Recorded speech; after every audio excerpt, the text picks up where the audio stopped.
प्रकाश जाधव यांच्या चंदनविधी अगोदर आपण म्हणायचो. पुण्यानुबोधन आपल्याकडे चंदनविधी असं काही म्हणत नाही. पुण्यानुबोधन आणि शोककथेच्या या कार्यक्रमाला उपस्थित सर्व बंधू-भगिनी, आजचे आदरणीय बौद्धाचार्य नागेश सरकाटे गुरुजी सर, दुःखित प्रकाश जाधव, दुःखित प्रणाली, सोनाली, हर्षदा आणि आशुतोष, त्याचप्रमाणे त्यांचे घर भाऊ प्रकाश यांचे दुःखी जनार्दन रामचंद्र जाधव, त्याचप्रमाणे प्रज्ञाचे भाऊ दुःखित महेश गमरे, सुभाष गमरे, त्याचप्रमाणे त्यांच्या बहिणी दुःखी सुलभा वर्डेकर या, त्याचप्रमाणे शर्मिला,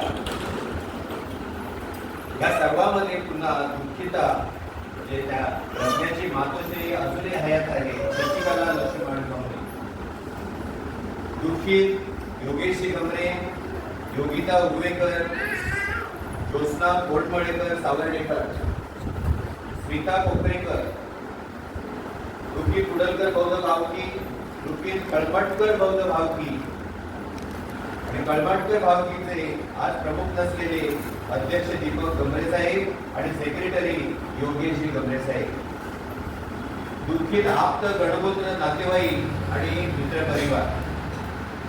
मी असं म्हणेन की इतर गावाहून आलेले सुद्धा नातेवाईक आहे, इथे स्थानिक समाज समूह शेजारी सुद्धा आहे. आज हा घरगुती कार्यक्रम असल्यामुळे अध्यक्ष महोदय आणि दुःखित बंधू आणि भगिनी, दिवंगत प्रज्ञाप्रकाश जाधव कुडलकर, त्यांचं माहेरचं नाव मीना लक्ष्मण गमरे, यांचं 20 तारखेला संध्याकाळी 7 वाजता 7:15 वाजताच्या दरम्यान ठाणे कळवा छत्रपती शिवाजी या रुग्णालयामध्ये दुःखद अशा प्रकारचं, धक्कादायक अशा प्रकारचं निधन झालं. त्यांचे पती प्रकाश जाधव, 3 मुली सोनाली, प्रणाली आणि हर्षदा आणि 1 मुलगा आशुतोष, त्याचप्रमाणे त्यांचे भाऊ बहिणी आणि प्रज्ञाची वयोवृद्धी आई सुद्धा सगळे हादरून गेलेले होते. त्या आईचा आक्रोश आम्हाला पाहत नव्हता आणि त्या मुलांचा आक्रोश सुद्धा आम्हाला पाहत नव्हता. आई समोरच आपल्या लाडक्या लेकीचा मृतदेह ठेवलेला होता आणि आईचा आक्रोश एक प्रकारे हृदय, सगळ्यांची हृदय चिरीत देणारा होता. प्रज्ञाचे भाऊ योगेशींचा त्याच वेळी जनार्दनला फोन केला त्या रात्री आणि तो पण एकदम हडबडून गेला, हारून गेला. मग जनार्दन रामचंद्र जाधव यांनी सुरेश मास्तरांचा त्यांना योगेशींना फोन दिला आणि सुरेश मास्तर म्हणजे मी स्वतः सुरेंद्र गोपाळ जाधव, आता प्रकाश नावाचे आमच्या गावी कुठली जवळ 4-5 जण आहेत. योगेशींना हा अनुभव असेल कारण आमच्या बोलण्यामध्ये तो विसंवाद झाला होता. प्रकाश जाधव म्हणजे जाधव असे 2 व्यक्ती, असा गैरसमज झाला. आणि एक म्हणजे प्रकाश जाधव हा माझा सखा चुलत भाऊ गावी आहे अरे होता आणि असे त्या ठिकाणी गैरसमज झाल्यामुळे आणि नंतर एकूण विषय सगळ्या लक्षात आल्याच्या नंतर बाबा प्रकाश जाधव म्हणजे हे रोवली आईंचे नातू प्रकाश जाधव यांच्या पत्नीचं निधन झालं असं लक्षात आल्यानंतर आम्ही पण एकदम गडबड गोंधळून गेलो. माझा मुलगा सुहास आता या ठिकाणी आजारी आहे, ब्रेन ट्यूमरची 3 ऑपरेशन झाली आहे. तो आता बरा झालाय. त्याच्या फोनवर नाही झाल्याने आम्ही ह्या तातडीने आलेल्या फोनवर मेसेज टाईप केला, आमच्या भावकीला मेसेज केला, आमच्या पंचशील नावाच्या रजिस्टर संघटनेला मेसेज केला. आता त्या दरम्यान हॉस्पिटल मधून योगेशी गमरे आपल्या स्वतःच्या बहिणी गेल्याचं दुःख पंचवी तिथली व्यवस्था करत असताना सुद्धा माझ्या कायम संपर्कात होती. जनार्दन रामचंद्र जाधव यांच्या हातालाही त्याच वेळी नेमका आदल्या दिवशी आदल्या वेळी मार लागलेला होता त्यांच्या भावाला, कळले ते पण बोलून गेले. जनार्दन आणि मी 21 रोजी त्यांच्या या प्रज्ञेच्या अंत्यविधीला या ठिकाणी हजर राहिलो. रात्री जबरदस्तीने योगेशीकडून प्रकाश आणि सोनालींचे मी फोन घेतले. प्रकाशजींनी आम्हाला फोन काय दिलेले नव्हते. विक्रोळीचा पत्ताही त्यांचा घेतला. त्यांचे प्रज्ञेचे भाऊ सुभाष आणि महेश हे दुःख पचवीत त्या प्रसंगाला सामोरे लागले. सकाळी 10:30 वाजता मी विक्रोळीला मीरा रोड ते विक्रोळी अशी डायरेक्ट रिक्षा करून रिटर्न झालो. दुःखी प्रकाश यांना मिठी मारून त्यांचं सांत्वन केलं. अंत्यविधीच्या सोपस्कराच्या घरी जाऊन त्यांच्या घरी मुलींना आणि तिच्या उपस्थित महिलांना सूचना दिल्या. जागा तिच्या अडचणीची होती, त्यांना जागा मोकळी करण्याच्या सूचना दिल्या. आणि तोपर्यंत प्रज्ञाचं शव येणार होतं, आलेलं नव्हतं. प्रज्ञाचं शव येण्यापूर्वी मी तयार केलेल्या अखंड कोळकर भावकीच्या फोनच्या याद्या आणि पत्त्यांच्या याद्या 4 झेरॉक्स सेट केले आणि प्रकाशजी यांच्या घरी, सोनालीच्या घरी दिले आणि योगेशजींच्या आणि यांच्या काही जणांच्या घरी दिले. म्हणजे आमच्या भावकीचे संपर्क आणि पत्ते आहे. बसा आलेल्याने बसा पटकन. आता हृदय फाडीत जाणारं अशा प्रकारचं ते चित्र त्या ठिकाणी होतं. सगळ्यांचा विलाप आणि आक्रोश चालू होता. आता प्रकाश जाधव प्रज्ञाचे पती यांच्या एकूण भूमिकेबद्दल आमची भावकी एकूण नाराज आहे. त्यांचं घराणं, घर भाऊ, भावकी, समाजसमूह, पंचायत शाखा आणि मुंबई गाव सर्वांशी प्रकाश जाधव यांनी जवळजवळ संबंध तोडल्यासारखं वातावरण होतं. हे सगळ्या आप्तजनांना माहिती असलं पाहिजे. काहींना माहिती आहे, काही माहिती नाही. म्हणजे या सगळ्याकडे दुर्लक्ष करून एक प्रकारे बेपत्ता, परागंदा आणि फरार असल्यासारखं जीवन प्रकाशजी जगत होते की काय, असा आम्हाला भावकीला आणि सगळ्या नातलगांना प्रश्न पडला होता. मी आणि कळवटकर भावकी यांनी त्याच वेळी त्याच दिवशीच्या दुःखद पसंती प्रकाश जाधव यांना खडे बोल सुचवलेले आहे. हे असं होता कामा नये असं आम्हाला वाटलं होतं. आपल्या मुलीसाठी, आपल्या बहिणीसाठी, आपल्या जावयासाठी म्हणजे प्रकाशसाठी, आपल्या मेवण्यासाठी म्हणजे प्रकाशसाठी, आपल्या भाजरांसाठी म्हणजे सोनाली, प्रणाली, हर्षदा आणि आशुतोषसाठी मला सांगा संपूर्ण कळवटकर भावकी दुःखाने त्या ठिकाणी हजर होती. म्हणजे कोण? प्रज्ञाचे माहेरकर हजर होते. प्रज्ञाचे सासर तर आम्ही पुढलकर तिथं कोणी नव्हतो. आमच्या भावबंधाला कळवटकर भावकीने गंभीरपणे पाठबळ दिलं. म्हणजे प्रकाशला त्यांच्या या पाठबळ देण्याच्या प्रेमाला, मायेला मी खऱ्या अर्थाने सलाम करतो आणि त्यांचं कौतुक करतो. आम्ही त्यांची ऋणी आहोत, कारण आमच्या एका भावबंधाला आमच्या पाठीमागं त्यांनी पाठबळ दिलं. कळवटकर भावकीचं कौतुक करावं तेवढं थोडं आहे. आता आम्हाला प्रश्न अनेक पडलेले आहेत प्रकाशजीच्या बद्दल. काय की अरे आई वडिलांच्या त्या कांदिवलीच्या घराचं काय झालं? कारण मी 1796 खेपा मारल्या होत्या त्या ठिकाणी मी सेक्रेटरी असताना.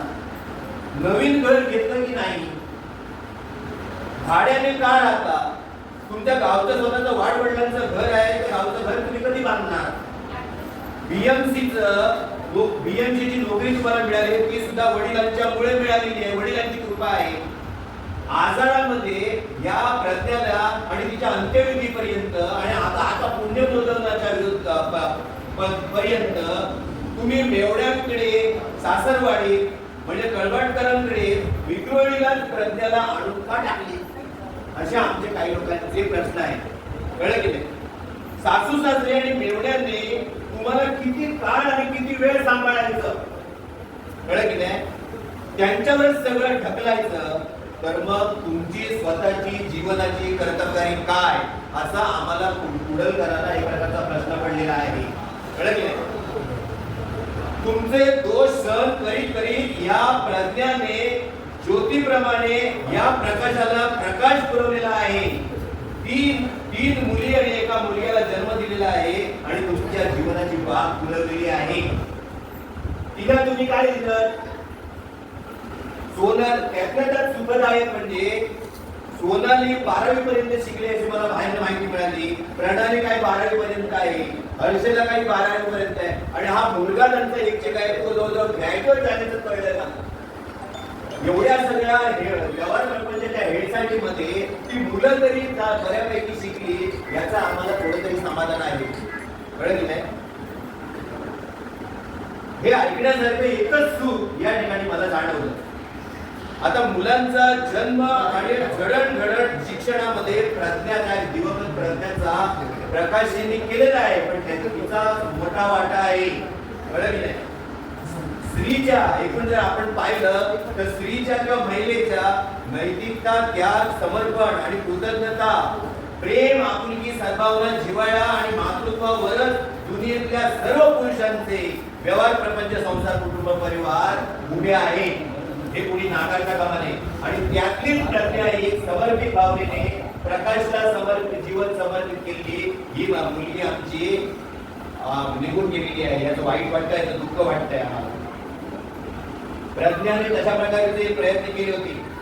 प्रज्ञाने प्रकाशला सर्वस्व अर्पण केलं होतं, मात्र तुम्ही तिला काय दिलं? तिला एक प्रकारचा आजाराने असलं आणि शेवटी तिचा मृत्यू झाला. हे तुम्ही एक प्रकारे त्याला दिलं, हे काय आम्हाला योग्य वाटत नाही आणि बरोबर वाटत नाही. आता मृत्यू किंवा आजार हे काही प्रमाणात नैसर्गिक असतात, ते आम्ही अमान्य करत नाही, पण आपलं सुद्धा काहीतरी देणं लागतो की नाही? तिने सगळं सर्वस्व दिलं, आपलं काहीतरी देणं लागतं की नाही? तो प्रकाश यांना आमचा पुढलकरांचा हा असा प्रश्न आहे. कळलं की नाही? आता दुसरी गोष्ट सांगतो सर, बाकीचं काही लोक बोलतील प्रकाशला मुलं किती रे, असं मी त्यांचा घरातला भाऊ जनार्दन रामचंद्र जाधव यांना विचारलं, तेव्हा जनार्दन रामचंद्र जाधव यांनी आम्हाला काय सांगितलं मला नाही माहिती. घरातल्या भावाला प्रकाशच्या बायकोचं नाव काय, प्रकाशच्या मुलीचं नाव काय, प्रकाशच्या मुलग्याचं नाव काय हे माहिती नाही. एवढा त्यांनी आपल्या घरातला आणि भावकीचा संबंध तोडला होता, एवढे ते अलिप्त राहिले होते. आता वडील मला आता एवढंच फक्त म्हणायचं आहे, एवढं सगळं मी सांगितलं. मुलांनी याच्यानंतर त्यांच्यासारखं मिळमिळीत राहायचं नाही. मुलांनी आता शिक्षण, प्रशिक्षण, अनुभव, नोकरी, धंद्याने समृद्ध व्हायला पाहिजे आणि स्वतःच्या पायावर उभं राहायला पाहिजे. मुली म्हणून त्यांनी मिळमिळीत राहता कामा नये. आशुतोषने सुद्धा आता मी प्रकाश यांच्या समोर सांगतो, त्यांच्या ऑफिस माझ्या शाळेच्या जवळ होतं. त्यांचे ग्रुप कसे वावरायचे आणि काय काय व्हायचं त्या महानगरपालिकेच्या ऑफिस मधले आणि कर्मचाऱ्यांचं ते सगळं मला जवळून माहिती आहे सर. तर त्यांच्या प्रमाणे आणि अन्य लोकांप्रमाणे आशुतोषने निर्व्यसनी लावून शिक्षण, प्रशिक्षण, अनुभव आणि नोकरी, धंदा, उद्योग व्यवसायाद्वारे स्वतःच्या पायावर उभं राहिलं पाहिजे गंभीरपणे आणि स्वतःची प्रतिष्ठा मिळवली पाहिजे, नाव मिळवलं पाहिजे. अन्य लोकांसारखं आतापर्यंत राहिलं तसं मिळमिळ राहू नका. प्रज्ञा स्वतःचा नवरा आणि 4 मुलांना सुरक्षित ठेवून गेलेली आहे. स्वतःच्या जीवाचं कमी असं झालं तरी चालेल, पण माझी मुलं सुरक्षित राहिली पाहिजे आणि माझा नवरा सुरक्षित राहिला पाहिजे. अशा प्रकारे प्रज्ञाने आपला देह, एक प्रकारचं शरीर, एक प्रकारे शिजवलेलं आहे. कळलं की नाही? प्रज्ञा एक, मी असं म्हणेन या ठिकाणी पुढे जाऊन, प्रज्ञा एक अशी ज्योत होती जी संपूर्णपणे या प्रकाशाला समर्पित होती. कळलं की नाही? घराण्याला मी असं म्हणेन आता या ठिकाणी सर तुमच्या समोर प्रकाशजी आणि आशुतोष, घराण्याला आपल्या शरण या विनम्रपणे. भावकी मुंबई पासून गाव पर्यंत त्याला शरण या विनम्रपणे. पंचायत आपल्या आसपास असते त्यांना शरण या विनम्रपणे, त्याच्या सामील व्हा. बुद्ध धम्म संघाला शरण या, त्याच्या सामील व्हा. महापुरुषांच्या मार्गांना शरण या आणि त्याच्यात सामील व्हा. त्यात स्वाभिमान आहे, प्रतिष्ठा आहे, त्यात कसलाही अपमान नाही. आपल्यामध्ये जाऊन बसणं, आपल्या समाज समूह गटामध्ये जाऊन बसण्यामध्ये कसला अपमान आहे? त्याच्यात उलट प्रतिष्ठा आणि स्वाभिमान आहे. मी माझ्यात गेलो, मी माझ्या समाजात गेलो, माझ्या माणसात गेलो, अशी त्याच्यात प्रतिष्ठा आहे. त्याचा अवमानकारक असं काही नाही. आता मी एक सांगतो, जनार्दन रामचंद्र जाधव यांना तुम्ही कधी भाव दिलात नाही प्रकाशजी, पण तोच प्रकाश तुमच्या दुःखासुखामध्ये धावत येतो, धावत आला की नाही? गळबाटकरांचे तुमच्यावर अनंत उपकार आहेत, तुमच्या मुला माणसावर, त्यांना कधी विसरू नका. चंदन बदून शिजून संपलेल्या प्रज्ञाच्या स्मृतींचा मी आदर करतोय प्रकाश. चंदनासारखी ती तुमच्यासाठी शिजली. मी एक शिक्षक, एक ज्येष्ठ नागरिक म्हणून, एक अनुभवी म्हणून आणि माझी भावकीचा कार्यकर्ता, सेक्रेटरी म्हणून माझा एक अधिकार या ठिकाणी बोलण्याचा वापर केला आहे सर. या प्रकाशने आणि त्या सर्वांनी याबद्दल वाईट वाटून घेता का म्हणे, यावर दुःखी होता का म्हणे, मला त्यांनी क्षमा करायची. आता शेवटच्या टाकात येतो सर. आई वडिलांनी तुमचं नाव प्रकाश असं ठेवलेलं आहे. तुमच्या कर्तव्याचा प्रकाश तुम्ही आम्हाला भावकीला आणि समाज समोर दाखवला असं मला वाटत नाही. अजूनही वेळ गेलेली नाही. तुमच्या नावाप्रमाणे तुम्ही आपल्या मुलाबाळांसमोर कर्तव्याचा आदर्श प्रकाश दाखवा. आता सोनाली, प्रणाली, हर्षदाने आशुष लहानपणापासून आता मोठी झाली, ते आता रांगेला लागते, पण त्यांच्यासाठी तुम्ही काय जमा केलेलं आहे कळलं की नाही? नसेल तर आता लगेच जमा करा. त्यांचं भवितव्य अंधारात आहे, त्यांची आई आता नाहीये. आता प्रकाश, तुमची आजी गेली, रोगली आहे आमच्या कुंडलीतली. रोगली आजीचा मुलगा जानू बाबा ते गेले आणि प्रकाश हा त्यांचा मुलगा. अजून एक मुलगा होता प्रदीप, तो त्याचं निधन झालं आणि हा एकटाच राहिला त्याच्यामध्ये. कळलं की नाही? प्रकाशची आजी गेली, आई गेली, वडील गेले. त्या आई वडिलांच्या वेळी दोघांच्या वेळेस आम्ही होतो. आता पत्नी पण सोडून गेली, भाऊ तर आधीच गेला तुमचा. आता प्रकाश एकटाच राहिलेला आहे. कळलं की नाही? प्रकाशजी आता मी बोललो, कळलं की नाही? पण तुम्हाला विनंती केली की आता दुःख करीत बसू नका. प्रज्ञा गेली, म्हणतात ना जाने वाले कभी नहीं आते, जाने वालों की याद आती है. फक्त आता आठवणी शिल्लक आहे. प्रज्ञा हिच्या दुःखद निधनाबद्दल मी आणि आम्ही अत्यंत दुःख व्यक्त करीत आहोत. मी आणि आम्ही प्रज्ञाच्या निधनाबद्दल शोक व्यक्त करीत आहोत. त्या ठिकाणी काजुर्ली मानवाडी येथून माझ्या आजी आणि आईच्या घरातून सुद्धा काही लोक आले होते. ते प्रज्ञाचे नातलग होते, म्हणजे प्रज्ञा माझी नातलग लागते. प्रज्ञाच्या स्मृतीला मी आणि आम्ही कुटुंबातर्फे शेवटची भावपूर्ण श्रद्धांजली अर्पण करीत आहोत. आमची भावकी बहुजन सहकारी संघ तालुका वाघा जिल्हा रत्नागिरी कुर्ली गाव मुंबई शाखा क्रमांक 63 मार्फत प्रज्ञा हिला श्रद्धांजली वाहत आहोत. आमची रजिस्टर संस्था पंचशील बौद्ध विकास मंडळ कुर्ली मुंबई रजिस्टर मार्फत प्रज्ञाला श्रद्धांजली वाहत आहोत. मृता सद्गती प्राप्त हो, सर्वांचे दुःख हलके हो. बुद्धम नमामि, धम्मम नमामि, संघम नमामि. भवतु सब मंगल रखन्तु सब देवता. जय भीम, जय भारत.